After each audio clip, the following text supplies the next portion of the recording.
I generated more than $2,300 in a little over a year without picking up extra work, getting a raise, or cutting everything fun out of our budget. It came from expenses we were already paying. I put nearly every bill and everyday purchase I can on one cashback credit card, pay the statement balance in full, and invest the rewards.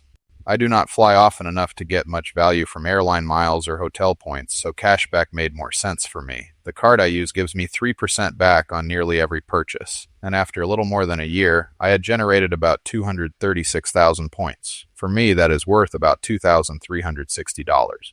Now, not everyone is going to earn that much. Everyone has different bills, different spending, and different cards, but the idea still works even if the number is smaller. The system is pretty simple.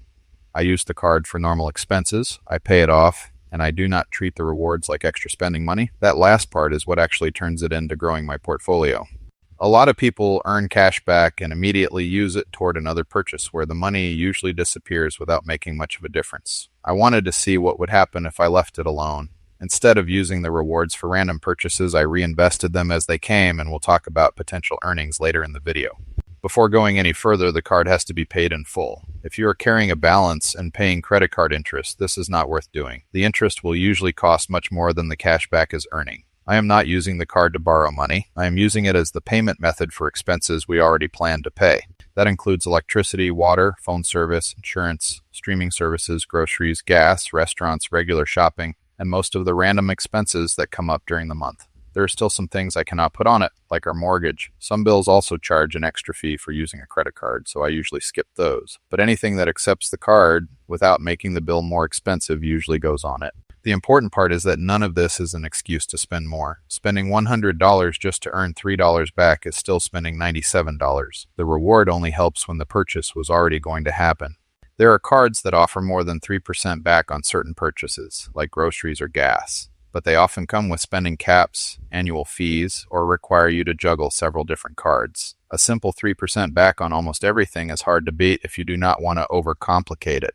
My result does need some context. More than $70,000 went through the card in a little over a year, and that is not a normal year for us. We had some larger and unexpected expenses come up, and with a baby on the way, there were more family, household, and medical costs than usual. On top of that, we were still putting most of our normal spending on the card.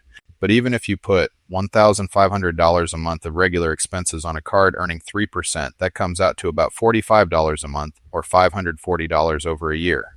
At $2,500 a month, it would be about $75 a month, or $900 over a year. Even with a 2% cashback card, $2,500 a month would still create about $600 over a year. That is not enough to completely change your finances, but it is enough to matter.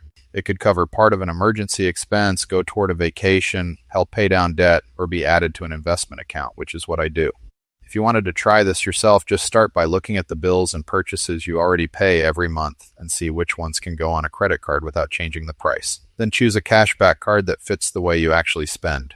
Someone who travels often may get more value from travel rewards. When I traveled more, I would sometimes take advantage of sign-up bonuses after meeting the required spending amount.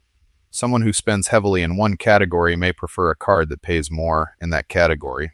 I wanted straightforward cashback because it matched my lifestyle and I knew I would actually use it. To put a longer-term number behind it, let's say the cashback averages $1,000 a year and gets invested as it comes in. That works out to about $83 a month.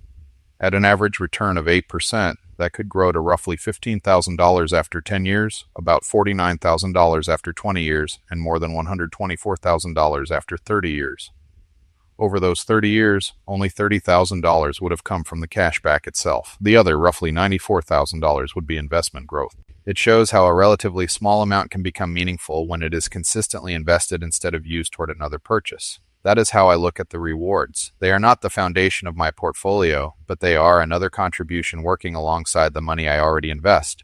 I also look at the total value the card provides after any membership or annual cost. A higher cashback rate is only useful when the rewards comfortably outweigh what it costs to maintain the card. In my case, they do. It will not make anyone rich by itself, but it is an easy, additional contribution created from bills and purchases that were already part of the budget. I think finding small wins and ways to save can be just as important as the bigger financial moves. This is something I started because it took almost no extra effort. The bills were already being paid and the purchases were already happening. I just changed how I paid for them and where the rewards went afterward. By itself, cashback is not going to replace regular saving or investing, but when it works in the background year after year, it becomes another small stream of money helping move the portfolio in the right direction. I wish you all the best in your journey, and if you found this helpful, subscribe to Dollar with a Plan. I have new videos every week.